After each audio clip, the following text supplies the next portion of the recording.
ట్యాంక్బండ్పై దివంగత కేంద్ర మాజీ మంత్రి కాంగ్రెస్ సీనియర్ నేత జి వెంకటస్వామి విగ్రహానికి నివాళులర్పించారు ఆయన కుటుంబ సభ్యులు నేతలు. తెలంగాణ తొలిదశ మలిదశ ఉద్యమంలో కాకా సేవల్ని గుర్తు చేసుకున్నారు. తెలంగాణ అభివృద్ధి కోసం ఆయన చేసిన కృషిని కొనియాడారు.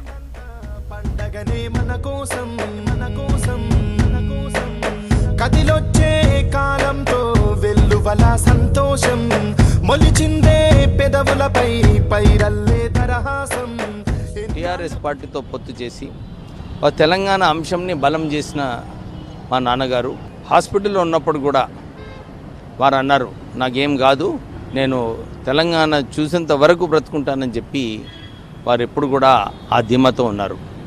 కాంగ్రెస్ వర్కింగ్ కమిటీలో మొట్టమొదటిసారిగా ఒక నాయకుడు తెలంగాణ అంశం మీద ఏ అంశం పైన కానీ వాకౌట్ చేసిన ఘనత మా నాన్నగారు వెంకట. మేమందరం కూడా తెలంగాణ ఉద్యమంలో పాల్గొని తెలంగాణ సాధించుకోవాలని చెప్పి అన్ని కార్యక్రమాల్లో మా ఎంపీలందరూ కూడా పాల్గొనడం జరిగింది. పార్లమెంట్లో నినాదాలు, పార్లమెంట్లో ప్రొసీడింగ్స్ కాకుండా చేయడంలో అన్నిట్లో కూడా ఎంపీలో ఒక కీలకమైన పాత్ర వేసినారు.